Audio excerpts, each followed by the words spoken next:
9, 8.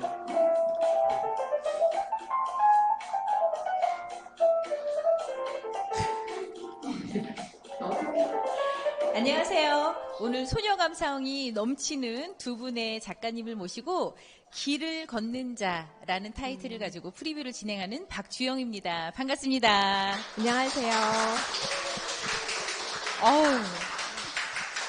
오늘 저희는 방역 규칙을 잘 지키면서 지금 이거 진행하고 있는데요. 모처럼 정말 게스트분들이 계시니까 너무나 화기애애하고 분위기가 좋네요. 오늘 두 분은요, 제가 소녀 감성 넘치는 두 분이라고 했는데, 똑같은 소녀가 다 똑같진 않잖아요. 한 분은 수줍음이 많으신 소녀, 한 분은 통통 튀는 소녀. 이지숙 작가님과 조미화 작가님이신데요. 달라도 너무 다른 것 같은, 왜냐하면 그림 작품을 이따 보셔도 알겠지만 작품도 다르고 색상도 다르고 많은 부분이 다르지만 두 분이 아주 가장 큰 공통점, 그림 그릴 때가 제일 행복해요 라고 이야기하시는 멋진 작가님 두 분이십니다. 자, 통통 튀는 작가 누구신지 아시죠? 먼저 우리 통통 튀는 소녀 소개 부탁드립니다. 이 나이 먹어서 소녀라고 하다니. 계속해 주세요. 저는 흙으로 작업을 하고 있는 이지숙 작가라고 합니다. 안녕하세요. 네, 박수. 네, 안녕하세요.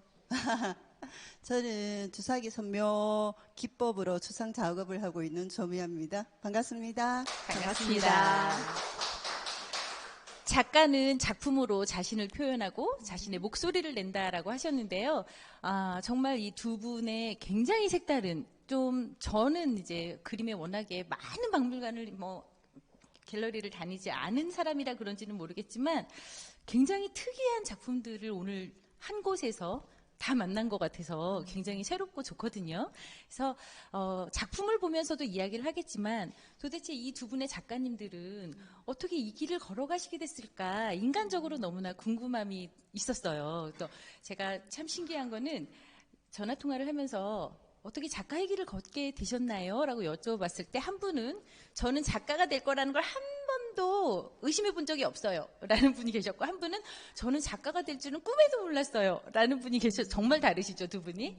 그런데 지금 아주 여러 곳에서 러브콜을 받으시는 멋진 작가의 길을 걷고 계신 두 분이시거든요. 그래서 어떻게 내가 미술에 이렇게 관심을 갖게 됐는지 그런 것 좀 설명 부탁드리도록 하겠습니다. 제가 먼저 할까요? 네. 저 한 번도 작가가 되지 않는 생각을 해본 적이 없는 이지숙입니다.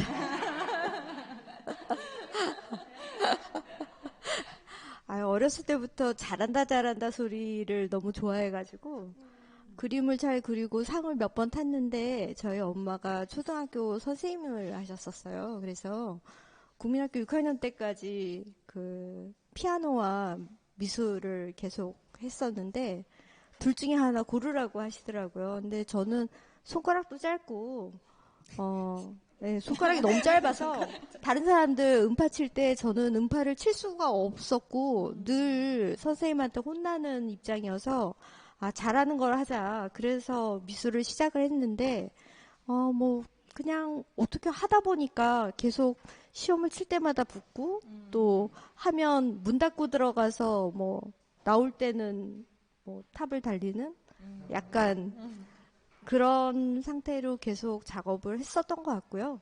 그거는 이제 어렸을 때 얘기고 졸업하고 나서는 아마 다른 길이 저한테 부르지 않았기 때문에 그래서 계속 작업을 하게 됐던 것 같습니다. 네.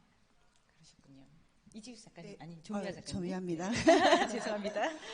저는 어렸을 때 누군가가 저보고 꿈을 물으면 저는 거지가 되고 싶다고 했는데 네. 부끄러워서 그 말을 입 밖에 내지를 못했어요. 왜냐하면 어렸을 때 지금도 기억은 나지는 않지만 사람이 언젠가는 죽는다는 걸 알게 되었을 때 충격이 되게 컸어요. 그때가 몇 살인지 기억도 안 나는데 그에 대한 충격에 계속 소가리를 하고 있던 중에 사하라 사막의 바람에 이제 모래알들이 날리는 걸 보면서 인간은 정말 너무나 하찮구나. 그런데 이렇게 집에서 엄마 아버지랑 편안하게 사는 게 무슨 의미가 있을까? 그러면서 거지가 되고 싶다. 근데 그 얘기를 한 번도 해본 적이 없어요. 근데 그 많은 시간들의 소갈이들이 지금은 제 마음속에 비옥한 토양이 되어가지고 현재의 길을 찾고 있는 어떤 그림들이 나오지 않나. 그래서 화가가 되지 않았나. 그런 생각이 듭니다. 네. 뭔가 굉장히 심오하죠. 네. 그러게 말이에요. 네. 좀 어렸을 때 제가 지금 이제 생각을 해보면 너무 불필요하게 성숙하지 않았나. 그래서 굉장히 어둠도 마음속을 간직하고 있지 않았나라는 생각들이 들어요. 네. 거의 10대 초반에 석가모니라든지 이런 깊은 깨달음을 얻으셨대요. 초등학교 때 제가 엄마가 위인전 60권을 사줬는데 제일 먼저 TV에서 석가모니에 대한 걸 봤겠죠. 근데 그게 너무 좋았던 거예요. 근데 아버지도 철학책을 너무 좋아하시고 이제 특히 러시아 그 혁명 시기의 책들을 좋아하시다 보니까 제가 그때 가졌던 왜 핏빛 어린 그런 심장이 떨리는 듯한 그런 것들이 지금도 있다 보니까 그걸 치유하는 과정에서 조금 화가라는 직업과 지금이 맞지 않나 그런 생각이 들어요. 네. 네. 이 시점에서 저희 2인 전의 전시 제목이 길을 걷는 자잖아요. 네네. 그 얘기를 잠깐 해주시면 너무 좋을 것 같아요. 네. 좀 전에 구채연 작가님께서 선생님 작품이 제목이 왜 그러냐고 하는데 제가 제 작품이 전체 대부분이 호모 비아토르 길을 걷는 자, 길 위에서 이제 길을 걷는 자, 길 위에 선 자이란 의미로 라틴어로 호모 비아토르라는 어원을 가지고 있습니다. 호모 비아토르 길을 걷는 자는 이제 그 뜻을 보면은 한 곳에 머무르지 않고 자기 스스로 의미를 찾아 끊임없이 길을 걷는 그러한 과정에 인간을 말을 하는데요. 저 또한 길 위에서 벗어나지 않고 끊임없이 부딪히고 소통하고 스스로 변화하고 그 과정에서 방황하고 그렇다고 해가지고 넘어졌다 해서 아파도 계속 길을 걷고 싶다라는 내면적 이야기인 것 같아요. 그래서 길을 걷는 자 호모 비아토르라는 작업을 지금 현재 하고 있습니다. 아니 이 갤러리 그 프리뷰 시작하기 전에 선생님 저는요 말 좀 시키지 말아주세요 막 이러시는데 어머 말 안 시켰으면 어쩔 뻔했어요. 말이 길었어요. 반전이 있어요. 그러니까요. 길을 걷는 자, 뭔가 굉장한 철학과 이 내공의 깊은 뜻이 담겨져 있는 그런 느낌을 딱 제목만으로 그냥 좀 느꼈었거든요. 그래서 이렇게 어렸을 때부터 탄탄하게 사고의 깊이가 있었었구나라는 생각이 듭니다. 우리 이지수 작가님은 어떠신가요? 저는 길을 걷는 자라기보다는 사실 저는 길을 닦는 자가 맞을 것 같습니다.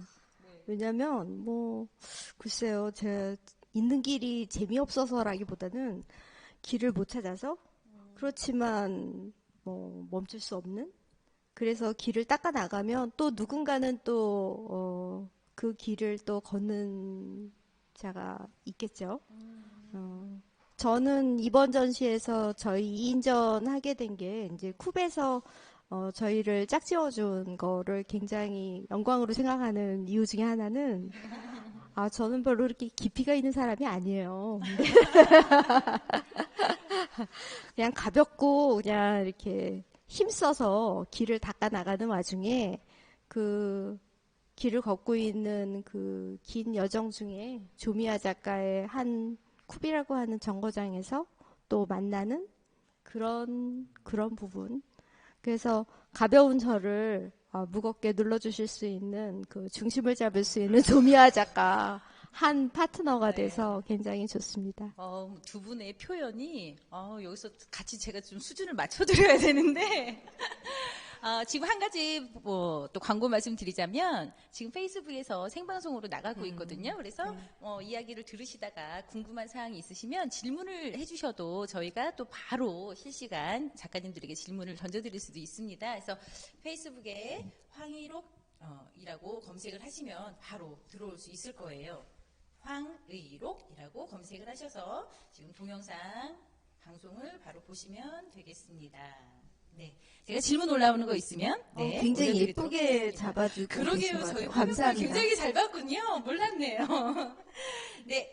자, 그러면 지금 질문 중에 각자 굉장히 다른 스타일로 작품 활동을 하고 계셔서요. 조금 그 작품에 대해서 이야기를 좀 나눠보고 싶어요. 그러니까 뭐 어떤 작가님들이라도 다 모두 다 하나하나 다 굉장한 애정을 가지고 작품 활동을 하실 테지만 하나하나 다 설명해드리고 싶으나 저희가 세 가지의 작품들만 좀 선택해서 어떤 비하인드 스토리가 있는지 어떤 이야기가 있는지 작품 설명을 같이 해보도록 하겠습니다. 누구 먼저 하시겠습니까? 네, 좋습니다. 네, 제 작품의 주제는 길을 걷는 자라고 하지만 그 길에서 저 같은 경우에는 피아노의 세계를 표현하고 싶었습니다. 피아노의 세계를 제가 걷고 있는데 그 과정이 선 하나하나가 저는 발자국이라고 생각합니다. 제가 길에 나서고 그 다음에 언덕을 넘고 산을 넘어가는 그 발자국 하나하나가 모여서 어떠한 섬, 저만의 섬, 그 내면의 섬에 다다르지 않을까, 다가가고 싶다라는 그러한 생각에서 작품이 거의 시공간 안에 저라는 표현을 저는 하고 있습니다. 그리고 또 하나는 다른 특징은 주사기로 시작해서 주사기로 끝낸다는 거예요. 주사기 선묘 작업 자체가 저게 3mm부터 5mm, 10mm, 20mm, 60mm 다양한 주사기를 가지고 작업을 하고 있는데 굉장히 까다롭습니다. 굉장히 까다롭지만 그 까다롭고 못된 성질을 가진 그 주사기가 저를 치유하고 있다는 느낌이 들었어요. 왜냐하면 좀 전에 제가 말씀드렸다시피 저 안의 어둠이라든가 불안, 두려움에 대한 것들을 하나하나 치유를 하다 보면 그 마음 안에 밝음이 자리를 하게 됩니다. 밝음과 고요가 자리하다 보면 제 자체가 썩 괜찮은 인간이라는 느낌이 좀 들고 또 제가 가고자 하는 그 길에 다가서지 않나 그런 생각으로 마무리하겠습니다. 네. 제가 참 이렇게 내공 있는 작품을 보면서 참 저의 질문 수준이란 제가 아까 뭐라고 질문 드렸냐면요. 어머 이 선을 그을 때 자로 대고 그으세요? 저도 굉장히 궁금해요. 이렇게 2차 원적인 아니요. 질문을 모든 던졌는데, 분들이 네. 자로 끄세요? 원은 어떻게 하세요? 라고 모든 분들이 그러세요. 원 네. 긋는 거 네. 굉장히 왜냐면 많은 분들의 궁금해요. 궁금증을 제가 네, 대변했다고 네. 생각을 합니다. 네, 네, 네. 어떠신가요? 이 작업은 제가 직선 같은 경우에는 자를 그어서 합니다. 왜냐하면 이제 물감의 물성 자체가 굉장히 부드럽기 때문에 저 강한 선이 나오지가 않아요. 그었을 때는. 그래서 각도를 잘 조절해서 선을 긋는데 거기에 이제 좀 전에 말씀드린 대로 60mm에서 3mm까지 그 사이사이를 중간에 메꾸고 그 위에 중첩되게 여러 가지의 색들이 그러니까 유사한 색, 동일 색들을 반복해서 또 긋고 또 긋다 보면은 중성색채가 나타납니다. 그 중성색채로 이제 깊이를 저게 한 20번에서 한 60번 정도의 이제 두께가 쌓이는 것 같아요. 예. 그래서 저희 작업실에는 주사기가 엄청난 몇 박스가 있는데 그게 버리는 게 일일 정도로 그런 주사기를 많이 사용해야 된다는 게 저한테는 위로이자 또 고단함이라고 볼 수가 있겠습니다. 네. 화면으로 보시는 분들도 그게 느껴질지는 모르겠지만 처음엔 딱 봤을 때는 이것이 굵은 실과 얇은 실들을 가지고 정말 시실나실 이렇게 해서 만든 작업이 아닌가라는 생각이 들 정도로 이 재질감과 굉장히 좀 독특하거든요. 그런 작업이 굉장한 그 고난인 것 같아요, 사실은. 그 자체가 좀 전에 제가 말했는 한 걸음 한 걸음이라고 제가 생각을 하거든요. 그 걸음이 그 고단함이 저를 조금 더 밝음의 세계로 끌어가지 않나 그 작업의 시간이라고 저는 생각하고 있습니다. 네, 감사합니다. 자, 그러면 이번엔 정말 또 색다른 이지숙 작가님의 작품 이야기 한번 들어볼까요? 제 작업에는 책이 있고 뭐 화장품도 보이고 뭐 매화도 보이고 책을 권유하는 그런 그림이라고 할 수가 있는데요. 첫 번째 작품은 제가 읽은 책과 또 그 계절에 환히 피어있는 매화가 있고요. 또 두 번째 작품에는 입체로 되어 있는 거를 요번에 선보이고 있는데요. 사실 이제 입체 작품은 제가 제 작업의 대부분이 부조 작업이거든요. 부조 작업이라고 하는 거는 3차원의 입체를 평면성을 부여해서 2차원적인 느낌을 가미해서 작업을 하게 돼요. 근데 그 작품들을 많이 하다 보면 또 어느 날은 혹시 내가 3차원을 2차원적인 요소를 가미해서 했을 때 나타나는 그 부조에 있는 사물이 다시 3차원으로 끄집어내서 그렇게 해석이 됐을 때는 어떤 느낌일까? 그 부분에 대한 질문에서부터 시작한 작업이에요. 그래서 그런 어떤 3차원이 2차원적인 어떤 느낌을 가지고 있었던 것을 다시 3차원으로 끌어내는 작업. 그래서 저 작업을 할 적에는 정말 부조 작업에서 나오는 그거 말고 다양하게 풀어내야 될 그런 입체 작업에 주는 또 어떤 그런 요소들이 많이 있어요. 그래서 어떻게 보면 저한테는 제가 나중에 한 시즌을 풀어낼 수 있는 실마리가 되는 작업이라고 할 수가 있고요. 또 한 작품은 라벤더가 그려져 있는 풍경을 제가 작업을 했어요. 이 라벤더 작업은 작년에 이제 강원도 한일 라벤더 팜에 갔을 때 그때 저의 모습을 그려낸 풍경화라고 할 수가 있는데요. 사실 이 작업 역시도 제가 주로 책가도 작업 뭐 하면 이지숙 뭐 이렇게 떠올리기지만 제가 언제까지 책가도 작업만 하겠어요. 제가 가지고 있는 여러 주머니, 그 주머니를 풀어낼 수 있는 또 하나의 시즌작이라고 할 수도 있겠고요.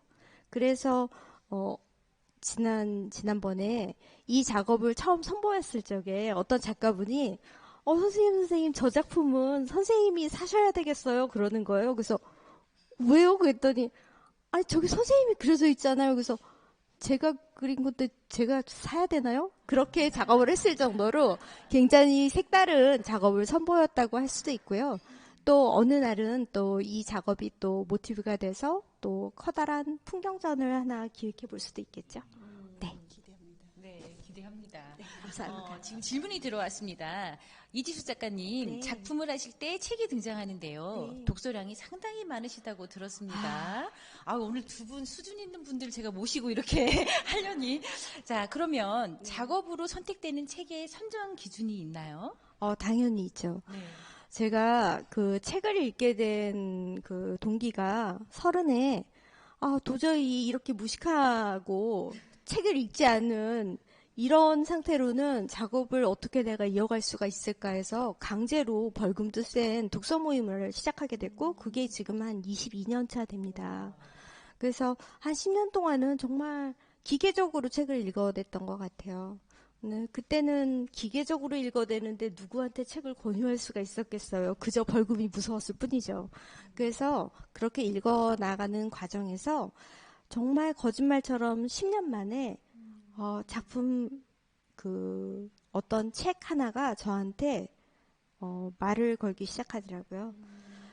비로소 10년의 그 기계적인 움직임이 저를 또 움직이게 됐고 또 그러면서부터 이제는 인문 과학 서적을 사회 서적을 읽어도 감동을 주는 포인트가 있는 그런 시대를 맞이하면서 제가 책가도 작업을 시작을 했거든요. 이 말 공감돼요. 그래서 시작한 책가도 작업이기 때문에 책가도라기보다는 저는 책을 권유하는 그림이라고 할 수가 있어요. 그래서 제가 이제 그렇게 기계적으로 읽다 보니 책을 많이 읽게도 되고 또 관심이 가는 책들을 많이 읽게 되죠, 당연히. 그런데 읽었다고 해서 다 그려내는 건 아니고요. 그 중에서도 특별히 저한테 질문을 던진달지 아니면 또 제가 평소에 가지고 있던 그 질문에 대한 답을 주는 그런 책들을 골라서 책을 권유하죠. 네.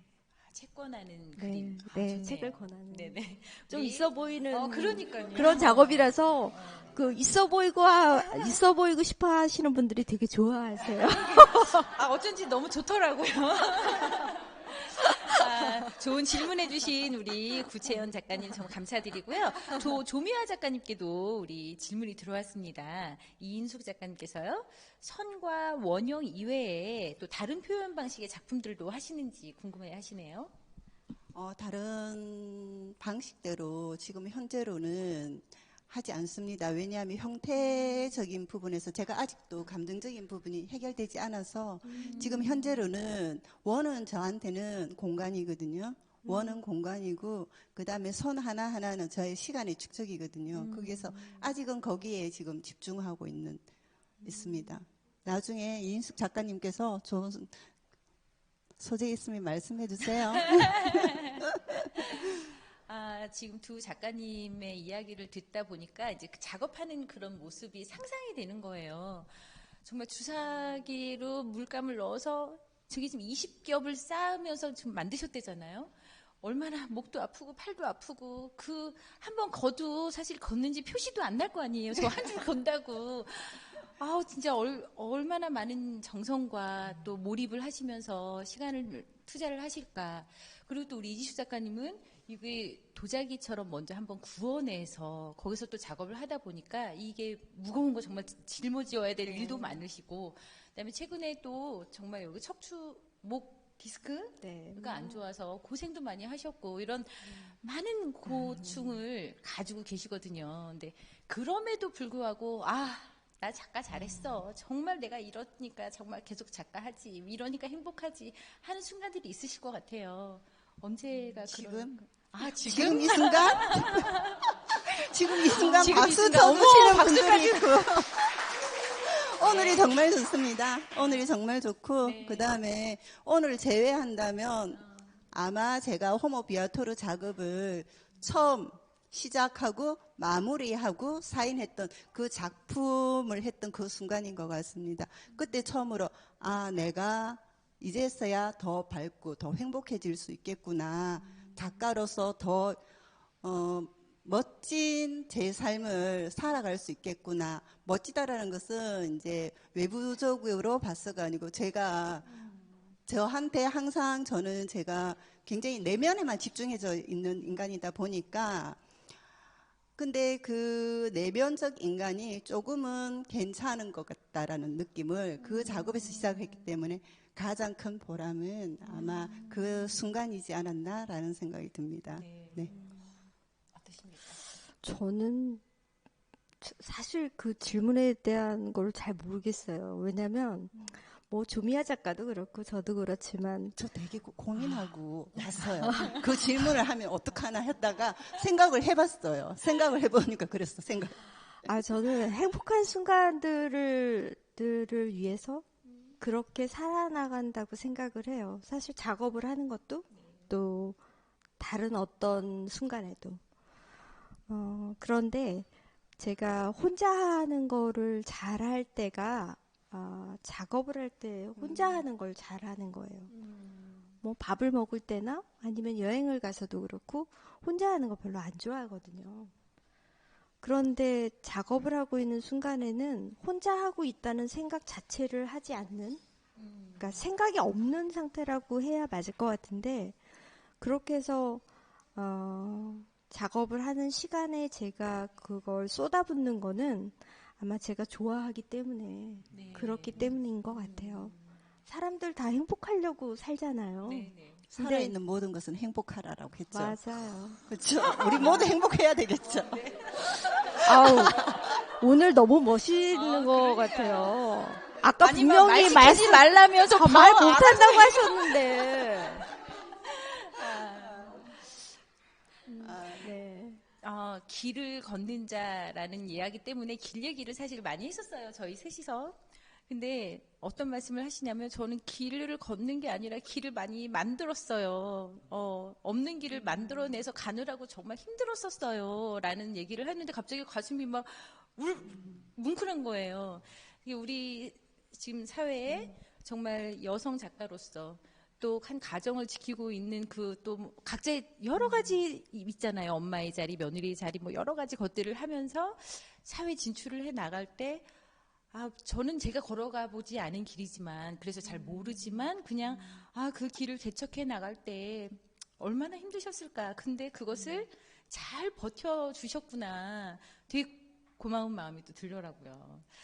자, 이 시간 잠깐 우리 갤러리 쿱에 대해서 소개를 해드릴게요. 갤러리 쿱은 그림 한 점이 세상을 따뜻하게 할 수 있다라는 그 캐치프레이즈를 가지고요.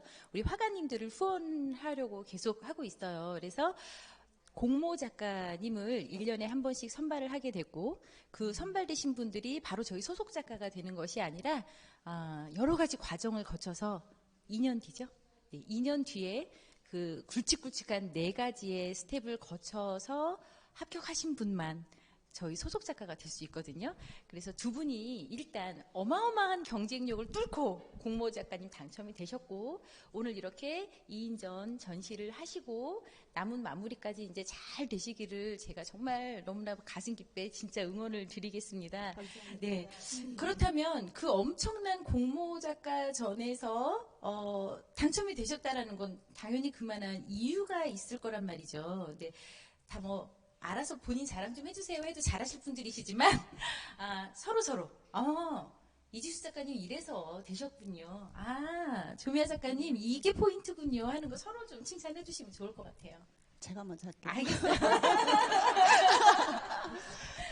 이지숙 작가님은 제가 2번 정도 배웠는데, 여행을 하면서 배웠는데, 인간 이지숙이라는 사람은 정말 유쾌, 상쾌, 발랄, 귀염귀염 하신 분이에요. 감사합니다. 밝고 건강한 에너지가 이글이글 불타시는 분인데, 제가 그냥 온라인상의 이제 작품을 봤었을 때는 굉장히 여성스럽다. 굉장히 조금 고전적이면서도 조금 현대적이다 정도였거든요. 근데 오늘 직접 실견을 하면서 느낀 게, 정말 고단한 작업을 했구나. 그 육체적인 그 부분과 시간적인 부분이 정말 느껴졌어. 정말로 이지숙 작가님의 작품을 실견을 하셔야 된다라는 생각을 가졌어요. 그래서, 그리고 에너지 자체가 밝고 건강한 에너지를 주는 작품들인 것 같아요. 돈을 제가 많이 벌어가지고 꼭 사고 싶습니다. 책가드 작품도 제가 하나 찜을 했었거든요. 너무 좋았어. 감사합니다. 네. 제가 더 잘해야 될 텐데. 원래 매도 먼저 맞아야 된다고, 내가 적당히 하려고 했는데, 더 과한 그런 칭찬에 가까운 그런 여러 가지를 하자면, 사실 조미아 작가의 작품을 이렇게 자세하게 많은 작품을 본 거는 처음이에요, 오늘. 그래서, 그냥 주사기를 이용한다는 것, 그리고 선의 중첩을 또, 그게 바로 저희 둘의 공통점이라고 하면 뼈를 갈아 넣는 작업, 골수에 빨대를 꽂는 작업이라고 할 수가 있죠. 이 나이에 작가치고 그렇지 않은 사람이 어디 있겠어요. 근데 조미아 작가의 작품이 주는 감동 중에 제일 큰 지점은 그 시간의 중첩이 이루어낸 그런 물감의 어떤 마띠에르? 그런 것들은 쉽게 나오지 않는 절대적인 작업 시간이 이루어낸 결과물이거든요. 그래서 그런 부분에 대한 것들, 그리고 또 한 가지는 저는 쉽게 하는 작업을 별로 좋아하지 않아요. 왜냐하면 그만큼 시간을 들여서 공을 들여서 한다는 것 자체에 대한 그런 아우라, 그런 것들이 바로 조미아 작가의 작품에서 드러나 있거든요. 저는 굉장히 구상적인 작업을 하고 또 조미아 작가는 추상적인 작업을 하죠. 그런 만큼 추상성에 들어가 있는 구체적인 재료가 주는 그런 힘, 그런 것들을 조미아 작가의 작품에서 볼 수가 있습니다. 그래서 작가가 자기의 작업을 하는 데 있어서 재료에 대한 이해가 아주 뛰어나다는 것, 그것 하나만으로도 조미아 작가의 작품은 정말 실견을 통해서 보실 수 있는 그런 매력을 가진 작품이라고 할 수가 있겠죠. 네. 아니, 감사해요. 어떻게 두 분 다 서로 만족하십니까? 아, 그럼요. 그래요? 저도 굉장히, 굉장히? 감동적이었어요. 오늘 혹시 집에 가서 감사해요. 나는 잘해줬는데 말이야 뭐 이런 거 아니시죠? 네. 자 그러면 벌써 시간이 이렇게 많이 흘렀지만 우리가 마지막 우리 이 너무나 훌륭한 작품들을 보러 오시는 관객분들에게 주고 싶은 어떤 메시지가 있으신지 마지막으로 질문 드릴게요. 새로운 공간에 대한 새로운 해석을 볼 수 있는 두 작가의 작품 꼭 오셔서 보셨으면 좋겠습니다. 저 또한 이지숙 작가와 제가 가지는 어울리지 않는 듯 하지만 굉장히 어울리는 콜라보를 한번 실견하셨으면 좋겠습니다. 네. 그리고 마지막 질문은 하나 있으니까 하나만 물어봐도 될까요? 네. 너무나 최고의 두 분 작가님 반갑습니다. 언제라도 성경의 스토리를 근거로 한 작품을 해보실 계획도 혹시 있으신가요? 라는 질문이 있어서요. 네. 성경. 현재까지는 아직은 없는 걸로. 제가 한 말씀 네. 드려도 될까요? 제가 그 오스카 와일드의 별악이라는 책을 읽고 호모비아토르라는 작품이 나왔거든요. 그 안에도 이제 하나님을 찾아서 길을 떠나다가 결국은 자신의 본질을 찾아가는 이야기입니다. 그것처럼 어떠한 주제를 가지고 선생님이나 저도 언젠가는 할 수 있지 않을까 그런 생각을 또 가져봅니다. 네. 매번 열려있는 주제의식 그런 것들이야말로 작가들한테 늘 필요한 그런 태도라고 생각을 합니다. 언젠가 성경으로 풀어내는 작품을 보시게 된다면 오늘의 질문이 그때 그 질문이었구나를 생각하시면 될 것 같습니다. 작가님들께 새로운 영감을 주셨군요. 우리가 지금까지 살아온 나날들도 사실 기적이잖아요. 그렇죠? 지금까지 살아온 기적에 감사를 하고 앞으로 살아갈 기적에 설레이고 기대하는 마음으로 오늘 프리뷰를 마치도록 하겠습니다. 너무 수고해주신 두 작가님 감사드립니다. 감사합니다. 수고하셨습니다.